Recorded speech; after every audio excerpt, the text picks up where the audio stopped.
Perang antara Israel dan Palestina semakin memanas hingga saat ini. Setelah membombardir rumah sakit dan gereja, pasukan dari Israel juga memporak-porandakan pengungsian Nur Shams yang terletak di sebelah timur kota Tulkarem di tepi barat utara. Israel bahkan menerjunkan bulldozer untuk melancarkan serangan dan blokade militer. Menurut koresponden Wafa, militer melakukan penggeledahan di rumah-rumah dengan menggunakan bulldozer. Alat berat tersebut tampak memporak-porandakan sejumlah rumah dan membersihkan jalan-jalan sebelum memberlakukan blokade. Oleh karena itu, pergerakan warga Palestina semakin terbatas. Selain itu, tentara Israel disertai dengan bulldozer militer yang memasuki kamp dari berbagai arah, menyebabkan kerusakan signifikan di area tersebut. Kerusakan juga terlihat pada sebuah monumen yang dibangun di pintu masuk pengungsian, termasuk beberapa jalan samping dan kendaraan yang diparkir di depan pemukiman, properti publik dan pribadi, serta bagian pengungsian pun turut dirusak dan diblokir. Menurut angka yang diterbitkan oleh Kementerian Kesehatan Palestina, akibat serangan itu 7 warga Palestina termasuk 2 remaja ditembak mati oleh pasukan Israel di tepi barat. Sehingga jumlah korban tewas di wilayah pendudukan sejak 7 Oktober menjadi 72 orang.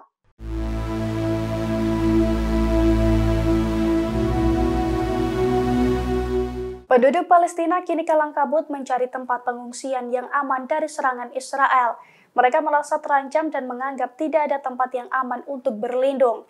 Di tengah situasi tersebut, Presiden Mesir juga menolak para pengungsi dari Gaza, Palestina. Seusai menolak menampung para pengungsi dari Gaza, sosok Presiden Mesir Abdel Fattah al-Sisi menjadi sorotan.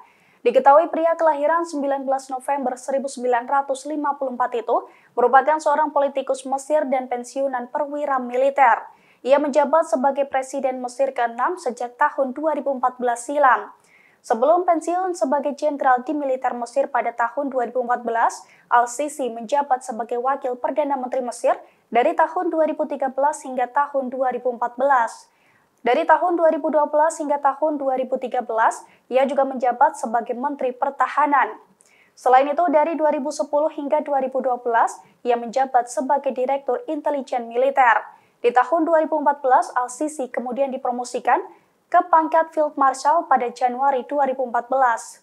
Sebagai informasi, al-Sisi yang lahir di Kairo telah bergabung dengan Angkatan Darat Mesir saat masih muda.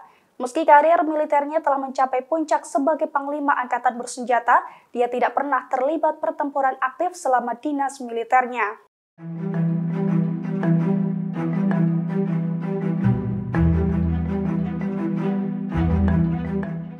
Mesir dengan tegas menolak pengungsi dari Gaza dan menutup perbatasan Gaza sejak Sabtu 14 Oktober 2023 dengan beton. Namun kini beton penghalang perbatasan dengan Gaza tersebut mulai dibuka. Pembukaan blok beton penghalang perbatasan dengan Gaza itu diketahui dari sebuah video yang beredar di media sosial pada Jumat 20 Oktober 2023. Dalam foto tersebut tampak sebuah alat berat membongkar satu persatu beton penghalang. Sementara foto lainnya, tampak beton yang menghalangi perbatasan Mesir dengan Gaza itu hanya tinggal beberapa dan sudah hampir terbuka total. Diketahui perbatasan Mesir-Gaza tersebut merupakan satu-satunya pintu keluar masuk ke Gaza yang tidak dikendalikan oleh Israel. Namun perbatasan tersebut mendadak ditutup oleh Mesir menggunakan beton sejak Sabtu 14 Oktober 2023. Akibat penutupan tersebut, penduduk Palestina pun terkepung di negaranya sendiri di tengah peperangan dengan Israel. Meski demikian, Mesir masih membuka perbatasannya untuk pengiriman bantuan kemanusiaan kepada warga Gaza.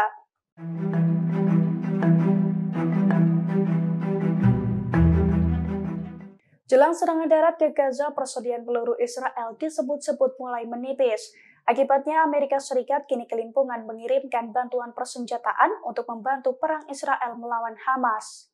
Dilansir dari Tribunnews.com, karena desakan perang tersebut, Amerika Serikat terpaksa mengalihkan bantuan amunisi. Awalnya bantuan amunisinya itu akan dikirim untuk Ukraina, namun kini harus dialihkan untuk membantu Israel. Hal itu diungkapkan oleh 3 pejabat Israel yang tidak disebutkan namanya.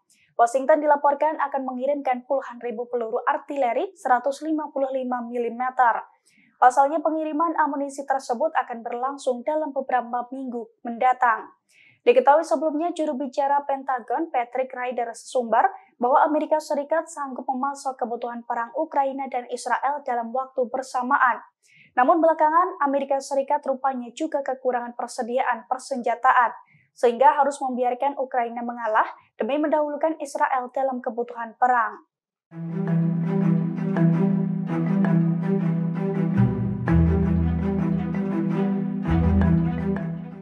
Israel masih terus melakukan serangan yang membabi buta ke arah Gaza, Palestina hingga Jumat 20 Oktober 2023. Bahkan hari ini Israel juga menghancurkan Masjid Al-Omari yang bersejarah di jalur Gaza.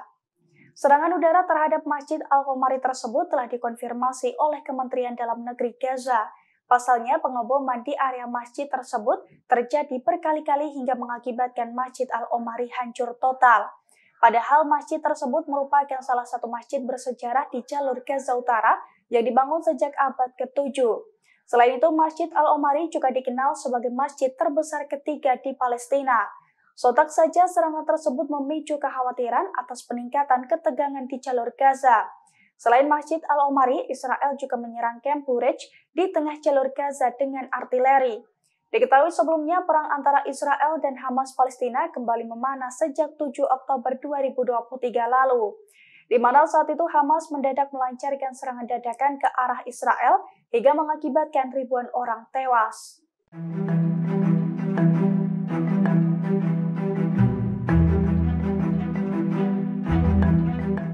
Serangan bertubi-tubi yang dilancarkan Israel ke Palestina membuat berbagai pihak bersimpati kepada Palestina. Bahkan sebanyak 80% warga Israel juga mulai geram dengan pemerintahannya yang seakan tak pernah puas menyerang Palestina. Terbaru 80% warga Israel justru menuntut pertanggungjawaban Perdana Menteri Benjamin Netanyahu. Hal itu diungkapkan oleh mantan Perdana Menteri Israel Ehud Olmert. Menurut Olmert, dari polling terbaru sebanyak 80% warga Israel yakin bahwa Netanyahu bertanggung jawab atas kegagalan dalam mencegah serangan Hamas pada 7 Oktober. Sehingga perang semakin meluas dan menimbulkan ribuan orang tewas. Pasalnya dari total tersebut 69%-nya merupakan warga Israel yang memilih Netanyahu dalam pemilu tahun lalu. Olmert juga mengatakan bahwa masyarakat Israel menginginkan perdamaian. Namun menurutnya hal itu cukup sulit, terlebih kini kemampuan Hamas mulai meningkat. Olmert pun menilai bahwa Netanyahu secara pribadi bertanggung jawab atas kemampuan Hamas tersebut. Oleh karena itu, mereka pun mendesak Netanyahu untuk mundur dari jabatannya.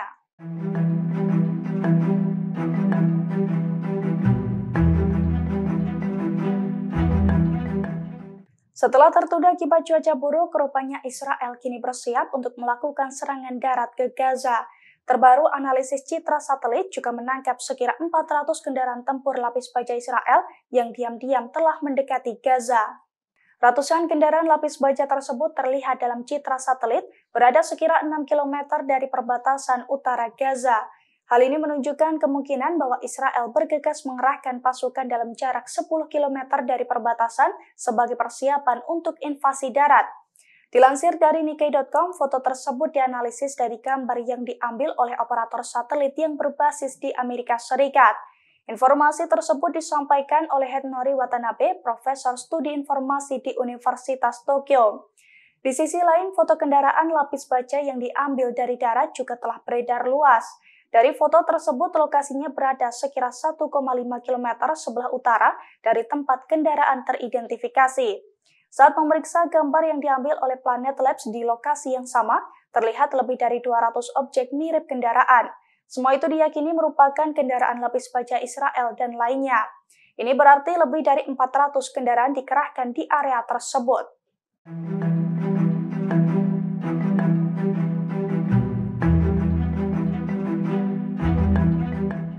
Selain memasok persenjataan, Amerika Serikat rupanya kini mulai ikut campur secara langsung dalam konflik Israel dan Hamas.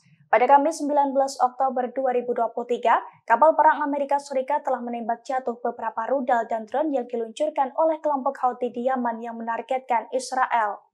Hal itu diungkapkan juru bicara Pentagon Brigadir Jenderal Pat Ryder pada Kamis 19 Oktober 2023. Menurutnya, 3 rudal tersebut melaju sepanjang Laut Merah dan berpotensi menyasar target di Israel. Namun rudal dan drone tersebut dicegat oleh kapal USS Kearney, sebuah kapal perusak milik Angkatan Laut Amerika Serikat di Laut Merah. Meski demikian, ia menegaskan tidak ada korban jiwa dalam insiden tersebut.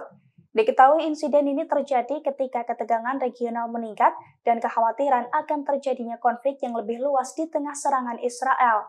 Sebelumnya, Amerika Serikat sendiri telah mengerahkan 2 kapal induk dan kapal perang lainnya ke Mediterania Timur.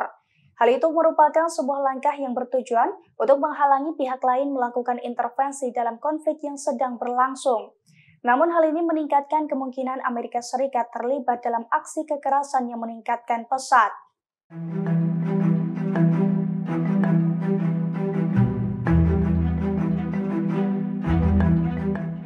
Jelang serangan darat ke Gaza, Menteri Pertahanan Israel Yoav Gallant memberikan ancaman. Pasalnya pertempuran darat itu akan berlangsung sengit dan mematikan. Namun ia yakin bahwa Israel akan menang dalam pertempuran tersebut. Yoav Gallant menemui langsung tentara-tentara Israel yang ditempatkan di kota Maklif dekat perbatasan jalur Gaza. Kunjungan tersebut dilakukan saat militer Israel mempersiapkan serangan darat ke jalur Gaza pada Kamis 19 Oktober. Dalam kesempatan itu, ia juga mengatakan kepada tentara Israel bahwa mereka akan segera melihat daerah kantong Palestina itu dari dalam. Ucapan tersebut kemudian diasumsikan bahwa invasi darat yang bertujuan untuk menghancurkan Hamas akan segera terjadi. Diketahui sebelumnya, sejak 7 Oktober lalu, Israel secara membabi buta melancarkan serangan ke Palestina. Bahkan Israel tak segan menghancurkan rumah sakit, masjid hingga gereja dan menyebabkan ribuan orang tewas. Download Tribun X sekarang, menghadirkan lokal menjadi Indonesia.